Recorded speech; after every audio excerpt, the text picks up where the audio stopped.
아웃풋 공부법과 자투리 시간 활용법을 결합한 스피드패스 공부법을 활용하신다면 남보다 월등한 순공시간 확보로 성적은 폭주기관차처럼 빠르게 향상될 거예요. 안녕하세요, 연수남이에요. 현직 전문의예요. 공부를 잘하는 데 있어 가장 중요한 요소 중 하나는 충분한 공부 시간을 확보하는 건데요. 학생이건 직장인이건 맘시생이건 자투리 시간을 확보하는 것만큼 공부 시간을 늘리는데 효과적인 방법은 없을 거예요. 순간순간의 자투리 시간은 적을지언정 자투리 시간이 하루 동안 쌓이면 절대 무시할 수 없는 정도가 되고요. 이 하루가 계속해서 쌓이면 토탈 순공 시간은 차원이 달라집니다. 즉, 자투리 시간을 제대로 활용했는지 여부가 합격 당락에 결정적인 영향을 끼칠 수 있다는 얘기예요. 오늘은 이처럼 중요한 자투리 시간을 극대로 활용하는 법에 대해 다루어 보겠습니다. 자투리 시간을 확보하는 건 상당히 직관적이기에 자투리 시간을 어떻게 확보할 건지에 대해 다루기보단 자투리 시간 자체를 어떻게 채울 건지에 대해 더 중점적으로 말씀드리고자 하는데요. 자투리 시간을 극대화하기 위해선 자투리 시간의 특성을 먼저 고찰해 봐야 합니다. 자투리 시간은 일반적인 공부 시간과 달리 한 주기가 상당히 짧은 편이라는 걸 고려해야 하고요. 인풋보다 아웃풋을 하기 유리한 시간이라는 걸 알아둘 필요가 있습니다. 그리고 무겁고 부피가 큰 공부 자료를 활용하기 어렵다는 측면도 있고요. 따라서 자투리 시간 공부법은 메타인지와 아웃풋 공부법을 최대한 활용하는 것과 동시에 공부 자료의 휴대성을 고려하는 것이 최선이 돼야 합니다. 휴대성을 고려해야 되는 건 잘 알겠는데 메타인지와 아웃풋 공부법이 왜 중요한지 궁금해. 페페, 좋은 질문인데요. 우리가 공부를 할 때 본인이 외웠던 것을 정확히 외웠는지 다시 꺼내서 확인해보는 아웃풋 공부법이 메타인지 측면에서 굉장히 중요하다고 늘 강조해 왔었죠. 하지만 교과서를 읽다가 중간에 읽은 것을 다시 한번 머릿속에서 꺼내본다는 게 여간 귀찮은 게 아닙니다. 무엇보다도 계속 읽던 것을 중단하고 꺼내는 작업은 따로 해야 해서 공부의 흐름이 끊긴다는 게 큰 문제고요. 긴 호흡을 갖고 공부를 하는 중간에 아웃풋 공부법을 시도할 타이밍을 잡기가 쉽지 않은 측면이 있습니다. 하지만 자투리 시간을 활용하면 얘기가 달라지는데요. 자투리 시간의 특성상 호흡을 짧게 가져갈 수밖에 없습니다. 길을 걸으며 잠깐 공부한다고 했을 때 평지에서는 잠시나마 공부 자료를 볼 수 있지만 내리막길이 나오거나 구불구불한 길이 나오면 걸으면서 동시에 공부 자료를 보기가 쉽지 않죠. 위험하기도 하고요. 그리고 버스나 지하철에서 책을 봐도 흔들리는 차 때문에 눈에 피로감이 쌓여 연속적으로 오래 보기 힘들고요. 이때 바로 아웃풋 공부법을 할 수 있는 타이밍이 오는 겁니다. 즉, 자투리 시간도 조금 더 자세히 살펴보면 보다 시공간적으로 안정적인 타이밍이 있고 다소 불안정한 타이밍이 있습니다. 방금 예를 든 것처럼 시야를 공부 자료에 다소 긴 시간 동안 둘 수 있는 순간이 안정적 타이밍, 몸을 이리저리 움직여야 하거나 시야를 다른 곳에 두어야 할 타이밍이 불안정한 타이밍이라고 할 수 있는 거죠. 이 안정적인 타이밍의 공부 자료를 계속 볼 수 있지만 불안정한 타이밍이 올 때마다 자꾸 흐름이 끊기는 측면이 있고요. 그래서 문득 들었던 생각이 이 끊기는 순간을 일부러 아웃풋 공부법의 타이밍으로 삼으면 어떨까였습니다. 이렇게만 할 수 있다면 평소에 하기 싫었던 아웃풋 공부법도 틈날 때마다 할 수 있고 순공 시간을 조금이라도 더 확보하는 일석이조의 효과가 있게 되는 거죠. 저는 이 방식을 학부생 때부터 활용해 남들보다 조금이라도 더 공부 시간을 확보하는 데 있어 큰 효과를 볼 수 있었고요. 그 확보한 공부 시간의 질 또한 결코 낮지 않았음을 확실하게 말씀드릴 수 있습니다.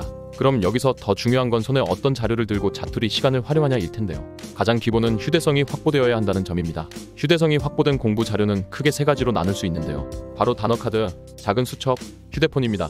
각각의 장점과 단점, 활용법이 다르므로 끝까지 집중해서 들어보고 본인에게 가장 잘 맞는 것을 선택해 줍시다. 단어카드부터 살펴보면요. 크기는 손바닥 안에 들어오면서 앞 뒷면을 모두 적을 수 있게 되어 있고요. 고리로 연결해 빠르게 넘겨볼 수 있고 필요 없는 것은 제거할 수가 있고 추가할 것은 추가할 수 있습니다.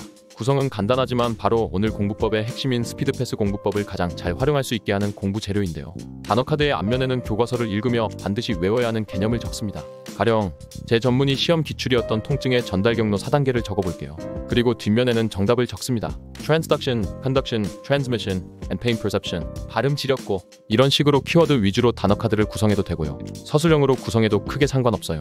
가령 통증의 정의라는 키워드를 앞면에 쓰고 이를 정의하는 서술 문장을 뒤에 써주는 것이죠. 단, 여러 개의 개념을 한꺼번에 적는 것보단 한 카드엔 하나의 개념만 써주는 걸 권유드리고요. 여러 개를 써놓으면 어떤 건 알고 어떤 건 모르는 상태가 나올 수 있기 때문에 메타인지적으로 헷갈리게 됩니다.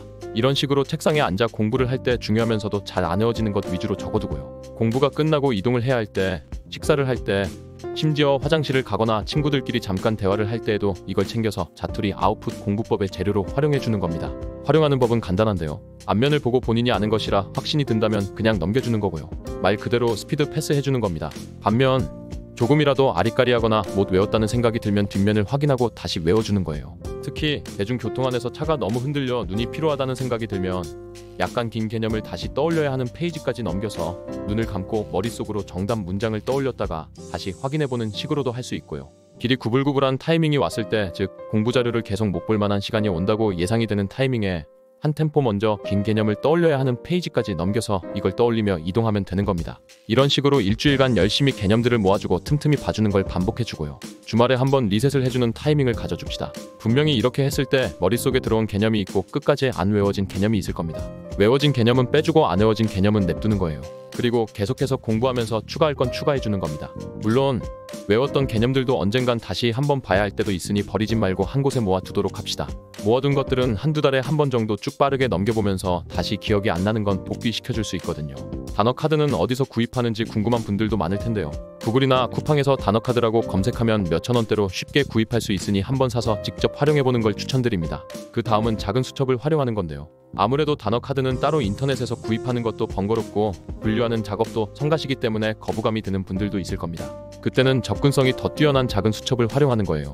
마찬가지 원리로 앞면에는 개념, 뒷면에는 그 개념을 풀이하는 정의 등을 써주며 공부하면 됩니다. 그리고 완전히 외웠다 싶은 건 뜯어서 따로 보관해주면 되는 거예요. 한 가지 단점은 단어 수첩과는 달리 뜯었던 것을 다시 복귀시킬 수가 없다는 건데요. 어쩔 수 없습니다. 뜯은 건 특정 장소에 보관하면서 나중에 다시 확인했을 때 잘 안 외워진 것만 한 번 더 옆에 분류해 놓는 거예요. 그리고 그 분류된 것들은 그 장소에서 틈틈이 확인해주는 식으로 해줍시다. 마지막으로 휴대폰입니다. 휴대폰은 따로 수첩이나 단어 카드를 구입하지 않아도 되는 장점이 있지만 아웃풋을 하는 데는 약간 효과가 떨어지는데요. 책을 읽으면서 반드시 외워야 되는 개념 부분이 나오면 그 핵심 키워드에 형광펜을 치고 휴대폰 카메라로 설명과 같이 찍습니다. 이런 식으로 사진들을 모아두고요. 이동 시에 사진첩을 열어 형광펜 부분만 빠르게 보고 나머지 설명은 머릿속으로 떠올리는 겁니다. 그리고 사진첩 폴더를 하나 더 만들어서 안 외워진 개념 사진들은 다 그쪽으로 옮겨주는 거예요. 그러면 나중에 그 폴더를 열고 안 외워진 것들 위주로만 더 컴팩트하게 볼 수 있겠죠? 다만 이 방법은 형광펜 있는 부분만 보려고 하다 나머지 설명도 어쩌다가 눈에 보일 수 있기 때문에 확실히 앞 두 가지 방법보다는 아웃풋 공부법으로서의 효과는 다소 떨어집니다.